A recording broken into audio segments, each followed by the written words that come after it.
Watch a river long enough, and it will reveal a truth that human beings spend lifetimes forgetting. It does not push, it does not force, it does not panic, grasp, or attempt to control its own destiny. It moves by allowing itself to be moved. It flows because flowing is its nature. It bends because bending is wiser than breaking. It reaches the sea not by effort, but by surrender. And yet, how often do you try to reach your own sea by struggling, straining, forcing? How often do you believe that life only rewards the tight fist, the clenched jaw, the mind that refuses to rest until it shapes the world to its will? But consider this. A river reaches the sea precisely because it doesn't resist the path before it. A human reaches peace for the same reason. The river isn't weak. It's not passive. It is simply aligned with what is. And in that alignment lies a power deeper than force, stronger than effort, calmer than control. The paradox of flow. Let me ask you something. Why do you think you must fight your way toward the life you want? Who taught you that ease is laziness, that surrender is weakness, that peace must be earned through tension? You were conditioned to believe that struggle is noble and effort is virtue. But nature doesn't share that belief. The tree doesn't strain to grow. It grows because its nature carries it upward. The wind doesn't force itself across the sky. It dances because dancing is what wind does. A wave does not apologize for rising or falling. It simply rises. It simply falls. Effort has its place, but obsession is a prison. A river can carve through mountains not by force, but by patience, by moving with the grain of the world, not against it. And here is the paradox you must face. The more you push, the more life pushes back. The more you soften, the more life opens. Not because the world changes, but because you do. The burden of control. Let's be honest. Most of your suffering comes from trying to control things that were never yours to hold. People's opinions, the pace of your progress, the outcome of your efforts, the timing of opportunities, the past that already unfolded, the future that hasn't arrived. You carry these things like boulders on your shoulders, heavy, unnecessary, exhausting. But the river carries nothing. It touches everything, yet holds on to nothing. You cling because you fear loss. You control because you fear uncertainty. You struggle because you fear surrender. But your fear doesn't change the truth. Everything is already moving. Your grip only makes the movement painful. Think of a rope. The tighter you grip it, the deeper it burns you. But once you let go, the rope still moves. You just stop suffering from its movement. Flow isn't the absence of responsibility. It's the absence of resistance. The ego and the current. The ego believes that life must be conquered. It thinks everything is a competition. Value, success, worth, identity. It wants a straight path, quick results, consistent progress. But rivers don't flow in straight lines. They wind. They loop. They turn sharply when the land requires it. They slow down when the terrain softens. They drop suddenly into waterfalls when life calls for release. And in doing so, they honor the landscape instead of arguing with it. The ego hates this. The ego says, this shouldn't be happening. But the river simply says, this is what's happening now. The ego says, I want to go that way. But the river responds, I'll go the way that opens. The ego says, I must arrive quickly. But the river whispers, I arrive exactly when I need to. This is not passivity. It's wisdom. The river is not weak. It is obedient to the deeper intelligence woven into all things. When you begin to live like that, life itself becomes lighter. Life has its own pace. Think of the times you demanded progress from yourself. Pushing, forcing, judging, measuring every inch as if your worth depended on forward motion. Did it help? Or did it only make you bitter, anxious, restless, tense? Life has seasons, winters of stillness, springs of becoming, summers of growth, autumns of letting go. You cannot force a seed to sprout by pulling on its leaves. You cannot rush the dawn by yelling at the horizon. The river reaches the sea not because it hurries, but because it never stops. It keeps moving, patiently, faithfully, naturally. Imagine living your life like that, moving without pushing, growing without forcing, trusting without demanding. You would suffer so much less because suffering thrives in the space between what you want and what is. When those two things are no longer in conflict, peace emerges naturally, the wisdom of yielding. You've been taught that strength is rigid, but look again. Stones crack, branches snap, metal bends, but water yields. And because it yields, it survives everything. It slips around obstacles instead of colliding with them. It adapts to every shape without losing its essence. It delays force to achieve impact. A river can destroy boulders because it first chooses to bend around them. This is the secret you must learn to live well. Yielding is not submission. Yielding is strategy. Yielding is intelligence. Yielding is mastery. You don't have to fight every challenge.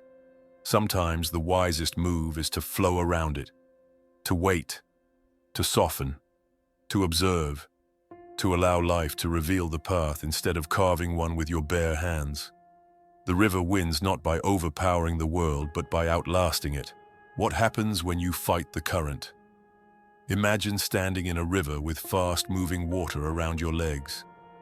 Now imagine turning against its natural direction and trying to push upstream. Every step becomes a battle. Your muscles tighten. Your breath shortens. Your mind becomes frantic.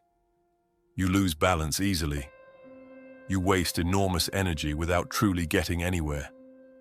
This is how most people live, walking upstream against the flow of life, resisting change, resisting uncertainty, resisting discomfort, resisting loss, resisting the unknown.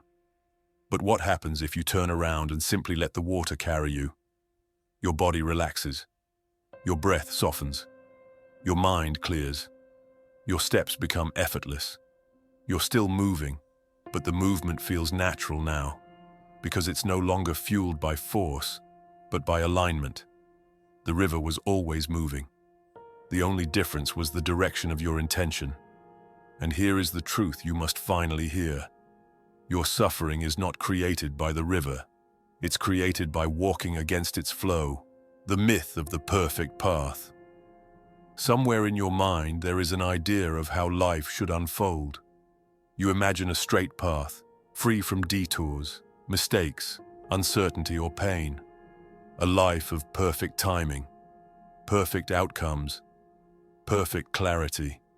You've convinced yourself that peace will arrive only when everything finally goes according to plan. But look back at your life for a moment. Has anything meaningful ever unfolded exactly as you expected? Your greatest connections came from unexpected places. Your greatest lessons emerged from discomfort. Your greatest growth was shaped by detours, not by direct routes. Life doesn't follow straight lines because straight lines don't create wisdom. Rivers carve their own path precisely because they do not cling to a single route. They adjust. They shift. They reshape themselves with every new bend in the land. They do not mourn the path they didn't take. They honor the path that revealed itself. Your life becomes beautiful the moment you stop demanding a perfect path and start walking the one you're on with trust.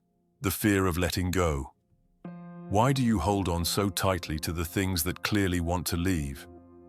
A relationship, an idea of who you're supposed to be, a plan that no longer makes sense, a belief that once served you but now limits you, an identity built on others' expectations, a chapter that has already ended.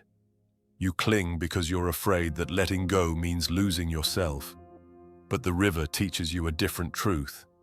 You don't lose yourself when you let go. You lose yourself when you hold on to what you've already outgrown. Letting go is not abandonment. It is participation in the deeper rhythm of life.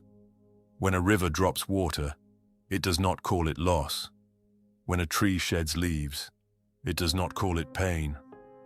When the moon lets go of light, it does not call it defeat. Life empties itself to make room for new fullness. You resist because you fear emptiness. But emptiness is where the new river begins, trusting the landscape you cannot see. The river moves with certainty even though it cannot see the sea. It doesn't need a map. It doesn't need guarantees. It doesn't need to know when the journey will end. It flows trusting the intelligence of the landscape itself. What if you lived like that? What if you trusted that life is shaping you even when you cannot understand how? What if you allowed the path to unfold without demanding that every answer arrive today? Uncertainty is not a threat. Uncertainty is the birthplace of possibility. A river cannot see the ocean, yet every river reaches it. You cannot always see where your steps are leading, yet your life has a way of revealing its meaning when you stop forcing direction and start trusting the movement. The truth is simple. You don't need clarity to move. You need trust. The egos panic when life flows differently. When life doesn't flow the way you want, the ego panics. It fears losing control. It fears losing identity. It fears losing certainty. The ego believes that resistance equals strength and surrender equals defeat. But the river demonstrates the opposite. When the river meets a rock, it doesn't argue. It doesn't yell. It doesn't declare, "This shouldn't be here." It simply flows around it. How many of your rocks, your obstacles, would soften if you stopped fighting them and started flowing around them? Not everything must be confronted. Not every disagreement needs domination. Not every setback needs resistance. Often, the ego's instinct to attack or tighten creates more damage than the obstacle itself. Remember, life is not asking you to defeat every rock. It's asking you to keep flowing, the pace of peace. The river doesn't rush to impress the sea. It doesn't sprint to earn worth. It doesn't accelerate to prove capability. Its pace is its peace. Sometimes fast, sometimes slow, sometimes still. And every pace is correct. When you rush your life, you outrun your own presence. You miss your own becoming. You skip the seasons meant to shape you. Life happens at the pace you can absorb. If you were meant to move faster, you would. If you were meant to be somewhere else, you would be. Peace begins the moment you stop demanding that your life be different from what it is. You cannot force the river to flow faster than the terrain allows. Nor can you force your life to outpace the wisdom it is trying to teach you. Flow doesn't mean inaction. It means intelligent action. People often misunderstand surrender. They think it means doing nothing, waiting passively, accepting fate without effort. That is not surrender. That is stagnation. The river does not sit still. It moves constantly. It advances, shifts, responds, adapts. Flow is not the absence of action. Flow is the absence of struggle. It means acting without tightness, responding without anxiety, moving without fear, choosing without desperation. It means doing what needs to be done without losing yourself in the doing. Human beings confuse exhaustion with effort and tension with commitment. But the river's movement is powerful precisely because it is relaxed. If you lived like that, if your actions were rooted in ease rather than fear, your life would move with far more strength and clarity. True power is not frantic. It is fluid, the art of moving with not against. Most people think life is a ladder, linear, vertical, upward only. But in truth, life is a river. It curves, it widens, it narrows, it surprises, it humbles. It changes you by changing your direction. The ego resists these changes because it wants a straight path, a predictable future, a controlled destiny. But the deeper part of you, the part that belongs to nature, already knows how to flow. It knows how to follow instinct, how to sense direction without forcing destination. It knows that the path ahead isn't something you choose, it's something you discover. The real art is not in shaping the river, but in allowing it to shape you. Flow is not passive. Flow is participation without resistance. It's stepping into life without dragging the weight of your expectations behind you. It's letting the world guide you instead of trying to dominate whatever is in front of you. When you live this way, you stop reacting and start responding. You stop fighting and start listening. You stop forcing and start allowing. You begin to move with life instead of against it. The healing power of allowing things to be. When something painful happens, notice your first impulse. You tighten. You brace. You contract. You mentally demand that reality adjust itself to your preferences. You think, this shouldn't be happening. This must not be true. This must be fixed immediately. But this reaction is what creates suffering, the gap between what you want and what is. Pain is natural. Suffering is resistance. The river does not resist the shape of the land. It accepts every curve, every obstacle, every sudden drop, every unexpected turn. And in doing so, it transforms the landscape itself. This is the healing power of allowing things to be. When you stop resisting reality, reality stops resisting you. Problems stop feeling heavy. Challenges stop feeling personal. Loss stops feeling cruel.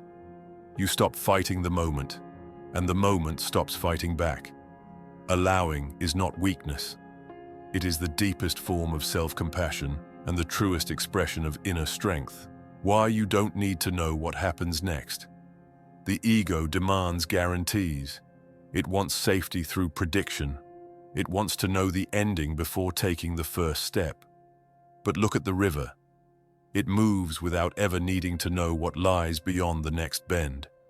It surrenders its need for certainty to the intelligence of the flow. What if you lived that way? What if you didn't need to know the destination to take the next step? What if you didn't need reassurance before allowing life to move you? Uncertainty isn't a threat, it's a doorway.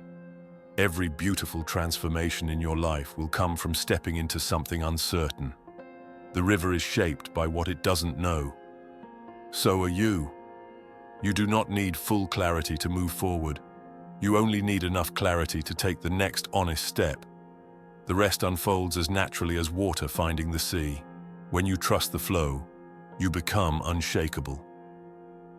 People misunderstand the idea of flow.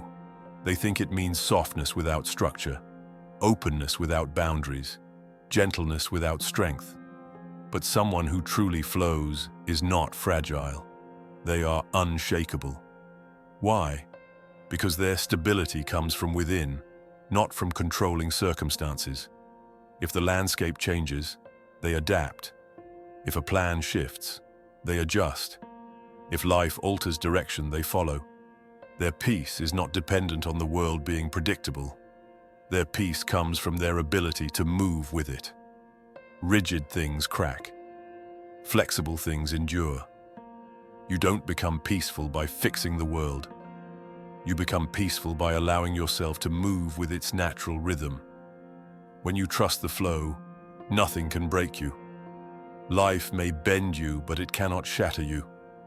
You become like water, and nothing in this world is stronger than water, returning to your nature. The reason the message of the river feels so comforting is because it mirrors your truest nature. Beneath the noise, beneath the ego's tension, beneath the mental storms, you are already water.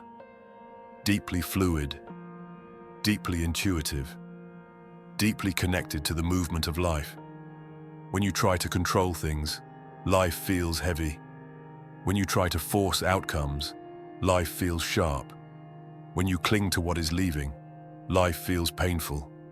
But when you soften, when you loosen your grip, when you let yourself be carried, you return to the truth you knew as a child, that you belong to something larger, that life moves through you, not against you, that you were never meant to navigate everything alone. Flow is not something you learn. Flow is something you remember. The closing meditation, becoming the river. Take a deep breath. Wherever you are, whatever posture you're in, let your body settle the way a river settles when the wind becomes quiet. Feel the weight of your hands. Feel the looseness of your shoulders. Feel the soft rise and fall of your breath. Now imagine a river, not a metaphor, a real river, flowing, shimmering, alive. Watch how it moves. See how effortlessly it navigates everything in its path. It doesn't criticize the stones. It doesn't fear the curves. It doesn't cling to the banks. It doesn't regret the streams it leaves behind. It simply moves. Now notice your breath again. Isn't it moving the same way? Flowing through you without asking permission, without needing control. Your breath is a river of life. Your mind is the landscape it travels through. Let the breath flow without forcing it. Let thoughts come and go without resisting them.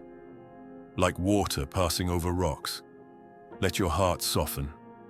Let your grip loosen. Let your mind unclench. And slowly, gently, allow this truth to sink deeper into you. You do not need to struggle to reach where you are meant to be. The river doesn't struggle to reach the sea. You will arrive not because you force your way there, but because you allow life to carry you as it always intended. Flow, rest, trust. The sea is already waiting.